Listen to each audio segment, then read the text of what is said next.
I think that that's a better move for us since we won't be able to camp in this area. Yeah, and then just do the pass in the morning.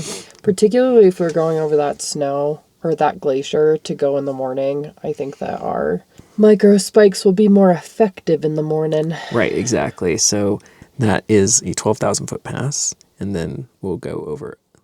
You find me sitting at our small dinette in our camper. This is using This is the class 3. Okay. Some people take this route around, the southern route around the lake. Across from me sits Owen, my dear husband, and in-house trip planner. In front of us is an open topographic map, and we are tracing our route through the mountains, over passes, and noting each and every camp spot that we're going to be using. I think that would be a nice spot. Okay. Either way, I think it's good, but I like the idea of camping in this Bonneville Basin. Owen runs the cursor over the extensive route he has planned for an upcoming backpacking trip, sparing absolutely no details, including possible route changes if we encounter inclement weather. I'm engaged in what he's saying. Obviously, I pay attention.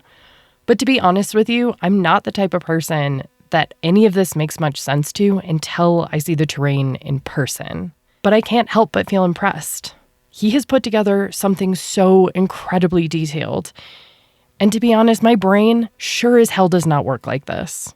Owen and I have always found a balance of responsibilities. Different things that each one of us champions that just makes our day-to-day life on the road work. Owen always has been and always will be our trip planner. Be it if they're trips into the backcountry, road trips that we're putting together for one of our video series, or an elaborate international trip, Owen is the one doing the planning. Trust me, it's better this way. And I promise, I do plenty too, but this is definitely Owen's area of expertise. Welcome to Camp Nowhere. Today, Owen is going to be sharing with us just how he thinks about and puts together all of our trips.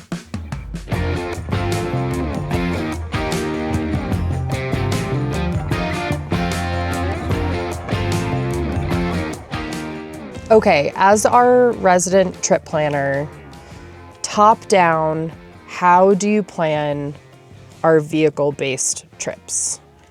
Yes, so I think that the big thing is finding those places, those things that you have to see, the biggest things, the bucket list items, the ones that inspire the trip to begin with. So we start with those, and then we kind of make a list in a general vicinity of what those are, and then we kind of connect the dots in whatever logical route that is. Because I think that the big thing with these larger trips is trying to be as efficient as possible, because you could zigzag back and forth for thousands of miles. We've literally done it. And waste so much money and gas. And so we're trying to be efficient when we're doing these plannings too. So the big thing is finding those big points of interest and then connecting the dots.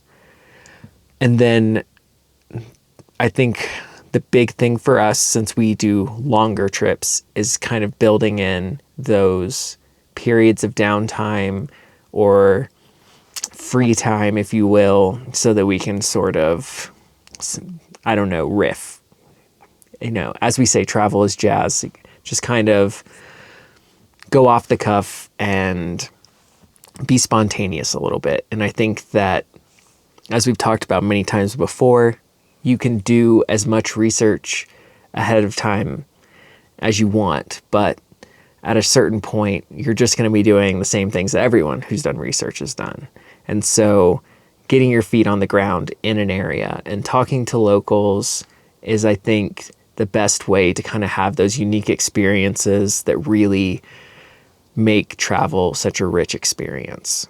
Okay, so I think let's use our last summer as an example here for the sake of kind of constructing how these trips come together. Because really and truly, like, we do travel full time, but we still set aside time for specific trips. Mm-hmm. And so designing these like specific trips is kind of what we're talking about here. So last summer, the points of interest that made us ultimately decide that we were going to Canada were at, what were they again? Those big points of interest for us were the Beartooth Highway Then it was the Canadian Rockies, specifically Canmore, was the area we were really trying to hit. And then from there, we were going out to Bella Coola because there is an amazing ferry ride from there to Vancouver Island. And then we were going to do Vancouver Island, loop back into Washington, and then hit North Cascades. That was the plan. That was the plan. Those were the big points of interest that we connected. Okay.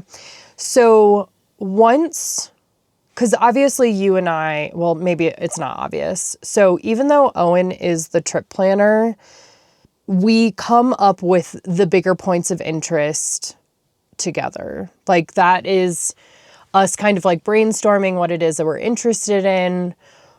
How do you, so to speak, how do you personally make a decision? Because obviously there's endless amounts of things on our personal bucket list of places that we want to go to. But like, how do you decipher or kind of like pilfer through all of those and ultimately come up with the ones that you feel like you want to tackle next? That is a great question that I don't think I have a consistently solid answer to. I think that it's kind of how I'm feeling at that time in my life, you know, like what's of most interest to me then. And I think that that's kind of what happens. I think that it's also sort of a bias of recency that occurs where like I discover something new, so it's more stuck in my mind because of that. I wish that I had a more organized list and could like really... Maybe we should actually like make a spreadsheet or something with our actual bucket list, like places on it. On a side note, we do have this map that I've created that has all sorts of campsites that we've stayed at over the years. But I've also added points of interest as a layer on that map. Oh, you have? But I just never look at it.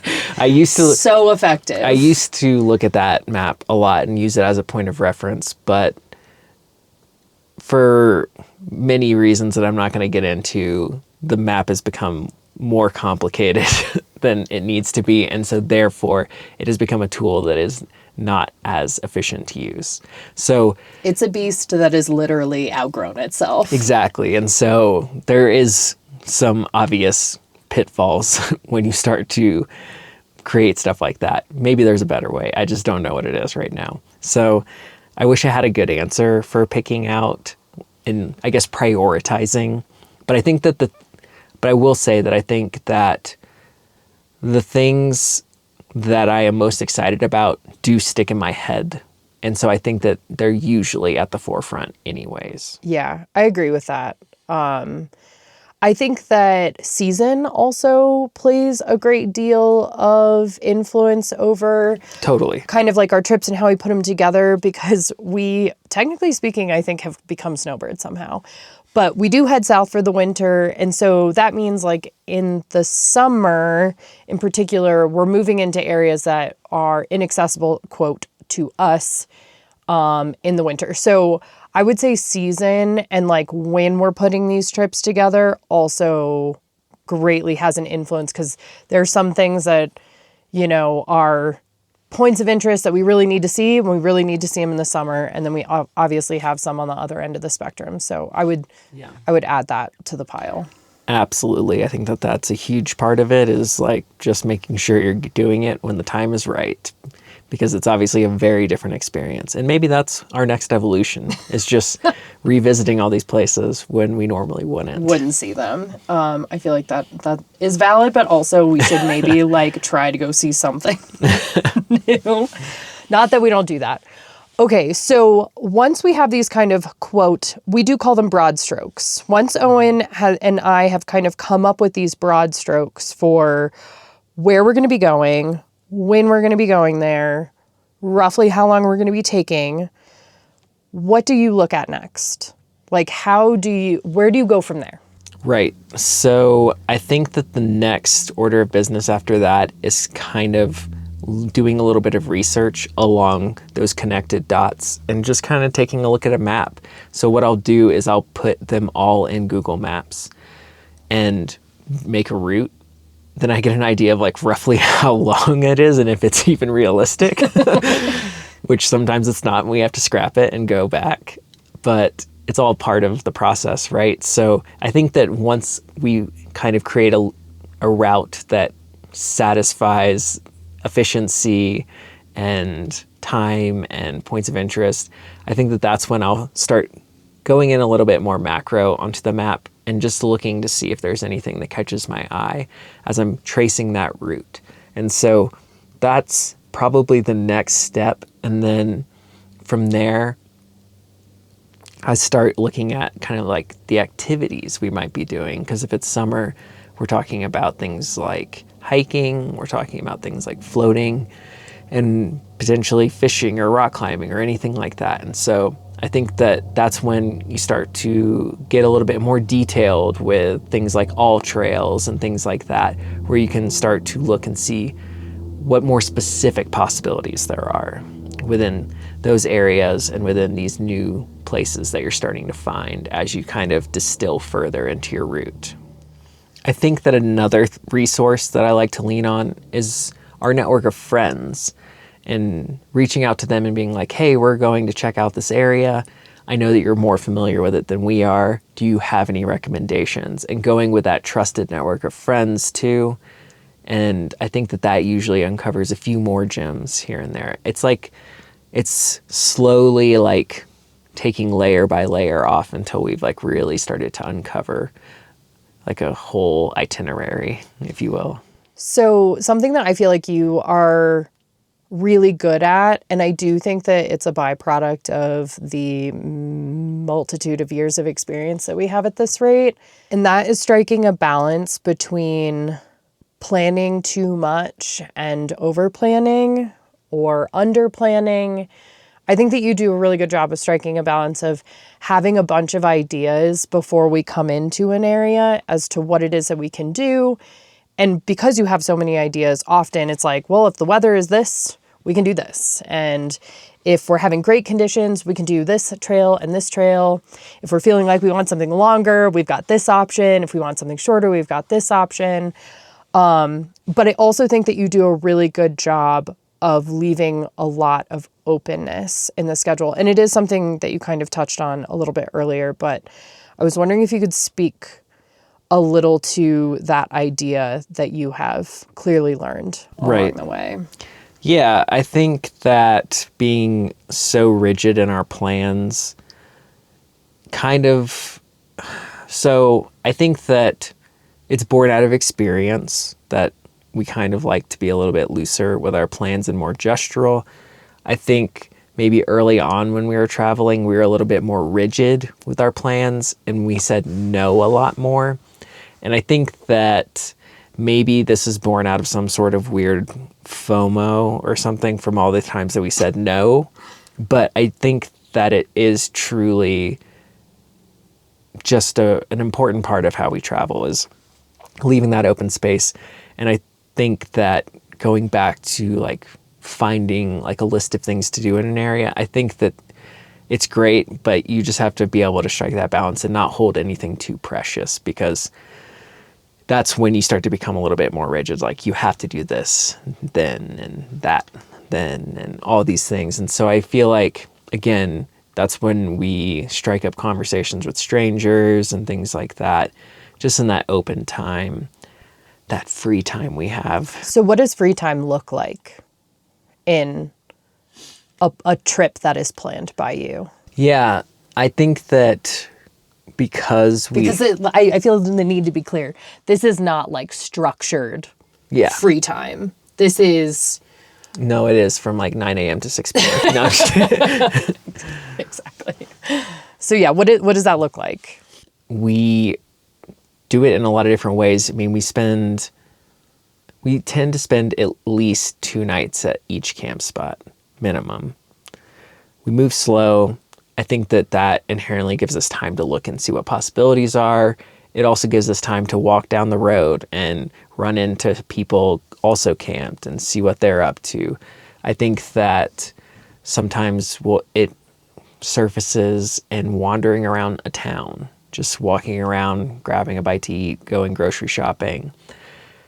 like I feel like we've even gotten recommendations while we're at an aquatic center trying to get a shower. Like I think that we're lucky in a lot of respects because our vehicle inherently shows that we're traveling. Like it's obvious to people that we are not from around, we're traveling. So people will ask us where we're from and talk to us. And so we naturally get those conversations going. But I think it's just kind of like putting yourself out there more than maybe like just having the free time.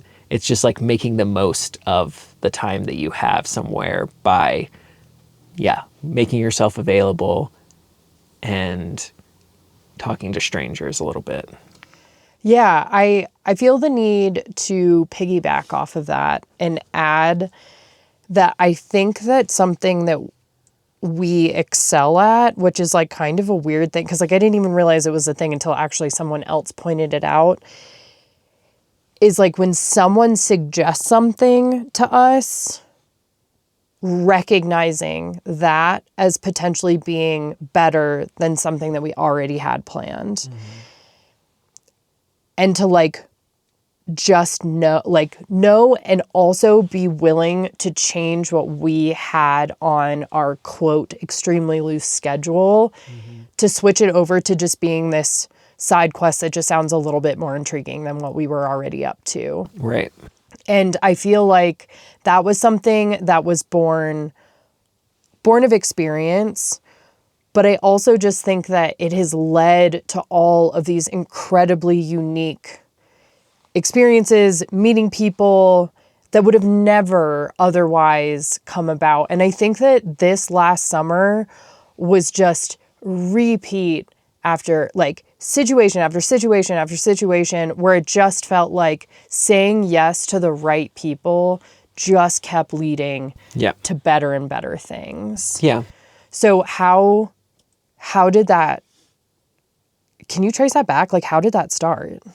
I mean, it again appears in a lot of different ways. It can appear like it did last summer as a bad thing at first, like the forest fires in Jasper, where all of a sudden we had to scrap our plans. We couldn't spend our time in the Canadian Rockies anymore. So we jetted out to get away from the fire and the smoke.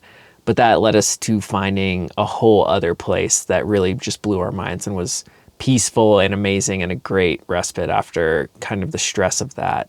And then again, it showed up in a different way when we started talking to people in line at a ferry on Vancouver Island. And so I feel like, again, it just shows up in different ways and you just kind of have to be able to be open and recognize it and then also act on it. And again, I'm fully aware that not everyone has the luxury of time that we do on these long trips because we're going out for many months at a time on these types of trips. But I do think to a certain extent, everyone can find a way to at least work a little bit of that into your schedule. Let's take a quick second to get on the same page. I think that we can all agree that coolers weren't working. They're too bulky, too heavy, tons of wasted space. But Dometic has rebuilt them from the outside in. Recon is a cooler system that is 30% lighter than roto-molded coolers, making them lightweight and durable. Recon also features a vehicle-optimized system, so they're stackable, packable, and can be strapped down. My personal favorite is the dual-opening, removable lid, which allows you to access the contents no matter where you have it stashed. When you venture out for a trip into the unknown, no two trips look the same, right? So why pack like they do? Recon is a cooler system designed and built to flex with you. Pack more in, chill smarter, keep moving. With Recon by Dometic.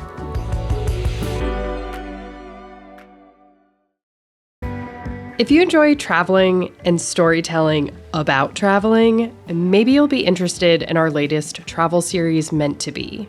The 6-part series follows our journey through Western Canada and the Barrier Islands as we check off our final bucket list destinations in North America. I don't want to give away too much, but I can say if you're listening to this podcast and you find some of the themes that we explore interesting, something tells me that you'll enjoy the series.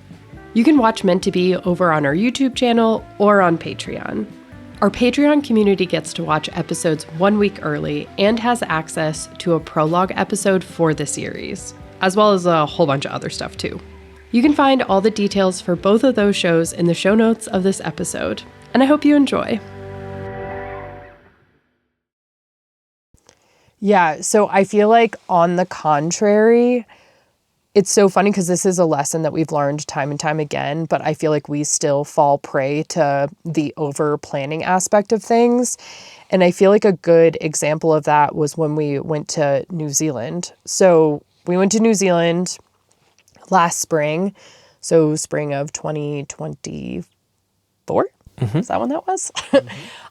We went to New Zealand. We were filming a series for X Overland, and I think that just because we really wanted to make sure that that was like we were giving them their money's worth and we were going to give them this action-packed experience. And, even for us, it's, we had 2 weeks in New Zealand and you really want to make the most of your time. And so you want to just pack in all these details and do all these things. But I also felt like on the other end of that spectrum, like we were checking all the boxes, like all the things that people do. And every time we left a place, I just felt like I still wasn't getting enough, or I was interested by this other thing that we found out at breakfast, but we can't do because we have to move on. Right. And so I feel like on the other end of the spectrum, it can turn a trip into what feels quite laborious almost. Right. But I think that's what makes that trip unique, is that it's a more applicable case study to most people's travels. So what could we have done? And I think that this is a really interesting question that I don't have an answer off the top of my head, but I do think that we put a lot of pressure on ourselves to do and see everything we could in those 2 weeks. And I think that having just like a more manageable list of to-dos, I think would have made the trip a little bit more enjoyable. Not that it wasn't. I still had a blast. I think that we should not have tried to drive around the entire circumference of the South Island. That was just too much. Right. But then on the other hand too, like one of the coolest experiences we did was hike through this cave that a stream was going through, and we really didn't know much about it, but it was a recommendation. And so I think that, again, like we still managed to get a few of those little recommendations in here and there. And I think that those peppered in the trip really made the most of it. And I was going to say on that, I think it was the same day or the day before, we saw a dirt road. And normally in our style of travel, if we see something that's interesting, we will just track it down if we have nowhere to be, and we'll follow whatever that instinct is. And I think it was that day we sat there and we were like, we really need to get some footage of this car driving off road. And this is like the only dirt road we've seen. And so we decided to go down the road, but the road just kept getting more and more interesting and the terrain just got more and more beautiful. And we decided to scrap the entire day worth of plans that we had. And we just decided to drive to the end of that, just to drive as far as we wanted to down that road. And I think that was like one of my favorite days, was because I think that we were realizing that we were pushing ourselves too hard, and we saw something that was interesting, and just knowing those two things in the moment, we made the decision to make an adjustment. Yeah. And I think it was a positive one that kind of feels like it falls into this category. Yeah, totally. I think that maybe recognizing something's not working in the moment and being able to adjust and be open-minded. And I think that maybe that's at the core of what this is all about, is just trying to be open to other options or whatever you stumble across. And just being able to kind of have that childlike wonder to be distracted and chase it.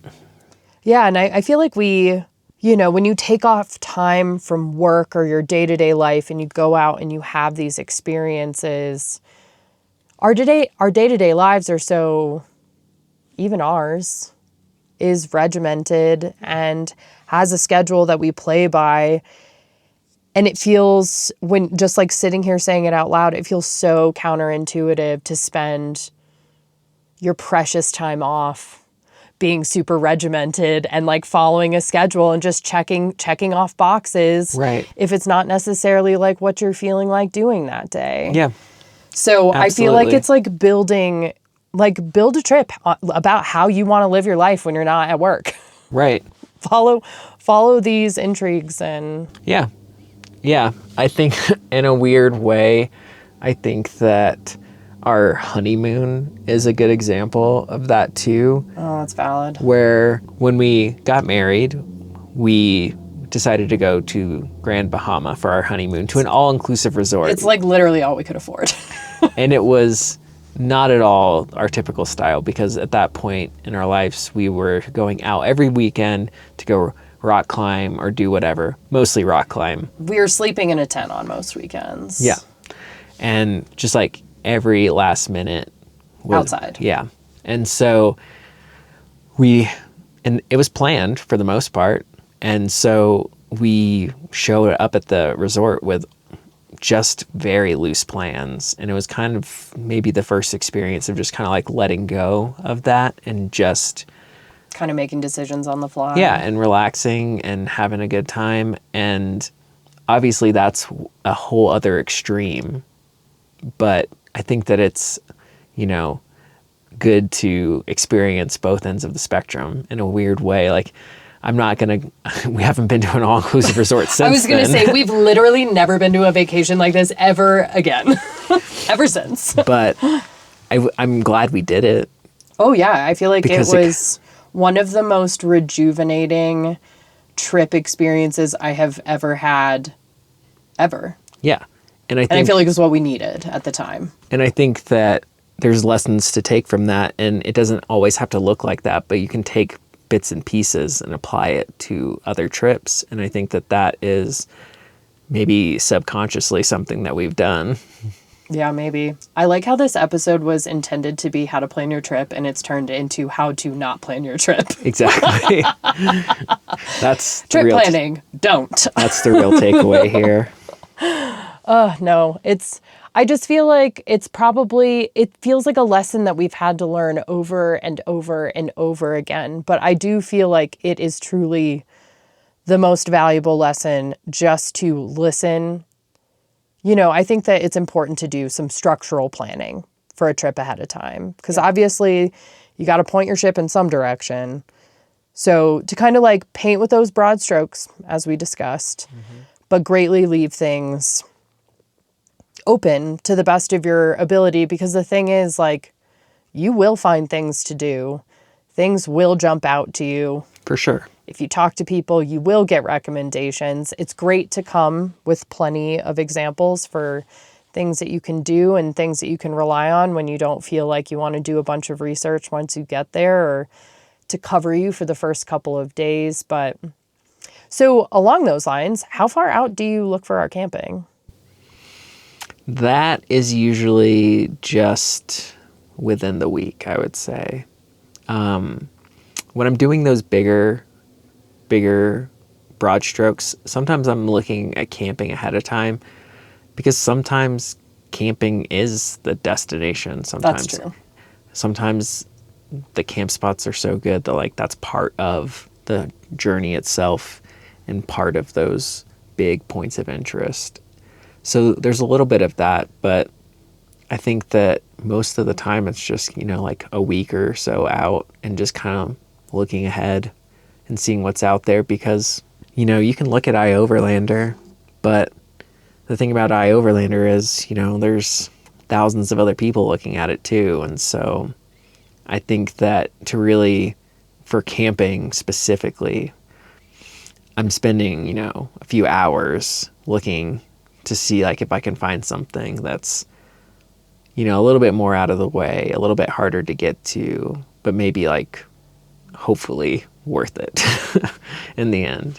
So yeah, I think that the camping itself tends to be a little bit more spontaneous inherently, because, if the spot's taken too, you gotta have a plan Starting B. over. Yeah. So it's, I think that the camping's a little bit more spontaneous for sure. When things don't go according to plan, much like they did, this past summer when all of the fires kind of erupted in the Canadian Rockies area. How do you look at that? Like, how do you pivot? How do you adjust? I don't know what you're talking about. I can't think of a single time plans have not gone Nothing according has to plan. never not gone according to plan for Owen. His life, 100% to plan. Yep. Every last bit of it. Never strayed. Yeah. So I think that when things don't go according to plan, it's really easy to spiral. It's really easy to be negative. It's really easy to get upset or frustrated or any of those things. And I think that the common denominator in all of that is that like you can choose a different attitude maybe. Maybe you can't. I don't know. But like I like to approach things with a much more optimistic and positive attitude and look at things glass half full and look at it as an opportunity to go do something else. And I think that that has served me very well in life, not just with travel. I apply this to basically every aspect of my life. If things aren't going well, I'm trying to look at a positive spin, like trying to look at it from a different perspective. And I think that instead of doors closing, it opens up a lot of doors. And I think that having that outlook on life in general is the best way to approach adversity. So you see it as a chance to just, okay, that's not happening. Yeah. What else can we do? And going back to, like not holding any of my plans as precious or anything like that. If it doesn't work out, it doesn't work out. We're going to move on and we're going to find something else that's awesome to do. I think that is something that did not come 100% naturally to me until I met you. I think that I had the ability to do it. I just needed... I think that it's sometimes a little bit difficult if you had this idea in your mind or you're really excited to see something. Mm-hmm. You've waited for so long to do it. In the case of the summer, some of that stuff, we were literally there for the second time. Yeah. To try to do it, to try to see it. And it still didn't happen. So I feel like sometimes I think it takes a minute or a few days for me to switch mental tracks. And it's something that I feel like I have to like make a conscious effort of doing. But you always obviously lead by example in that effort where you're like, okay, well, I'm going to start cruising around the map. I'm going to see what we can find, see what else looks good, see what else looks interesting. And I feel like by you leading by example, I think it helps me jump mental tracks a little bit easier. And then you and I always seem to sit down and have a fun conversation about all of the possibilities for what we could do and seeing it as an opportunity and not a slight to something that we had worked towards. But I feel like over the years of us being together in general has helped me be a lot better at that. And I'm very appreciative of that skill set because I do think that it feels like it makes... like you can just move through life a little bit easier with that attitude. It just feels like you meet so much less resistance in just like day-to-day life if you can carry that attitude. Yeah, and it's not that you're meeting necessarily less resistance, but you can shed it a lot easier. I think you just bounce off of it. Right, maybe that's what it is. It's like, boing, never mind. And it's not to say that it comes effortlessly to me or anything like that, but I do think that because we've had so many experiences where things maybe do take an unexpected turn, I think that just with a lot of practice, it gets easier. Yeah, definitely like one of those things that the more you make that decision, the easier that decision gets. But I also feel the need to shout out to those who still have a hard time. And I feel like it is perfectly legitimate and okay to mourn the loss of the experience you thought you were going to have.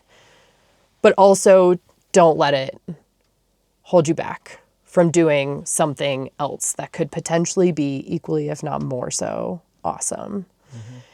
And to hold out hope that there's a possibility for the fact that that can actually happen. Yeah.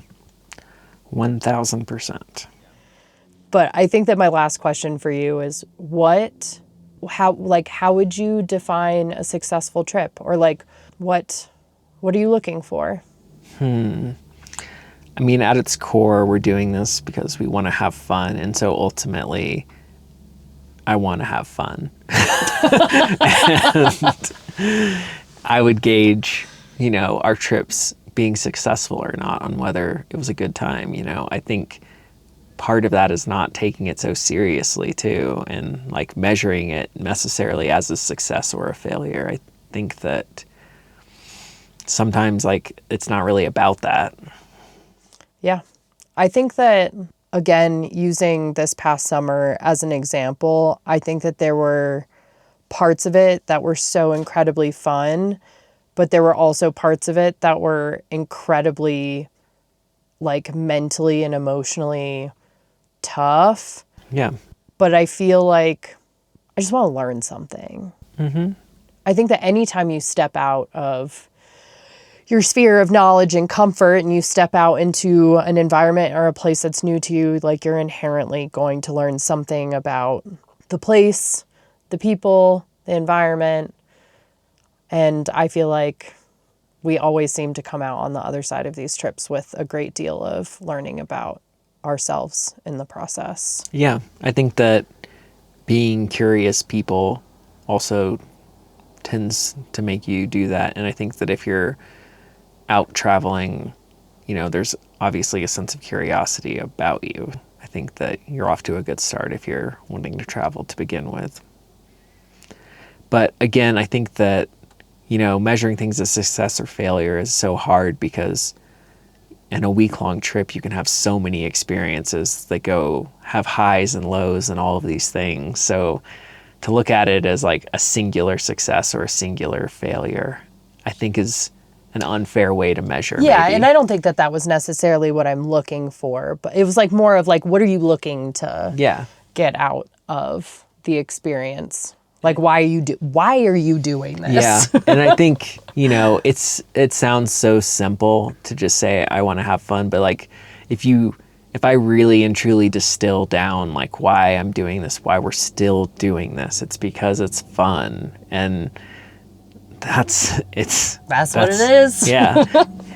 And it sounds simple, but it's true. And I think that keeping it simple is also what kind of like keeps me pointed in the right direction. Well, thank you so much for sharing your time and expertise. I greatly appreciate it. I think that your perspective on all of this is very different than mine, and I'm very much not the trip planner of the group, so I do appreciate you sharing with us. Thank you. Lots of kind words. I don't know if I'm really that good at it, but oh my God, stop. we're somehow managing. Take a compliment where it's given, Owen. Thank you. I do appreciate it. Thank you. I'll see you when this is over. Okay.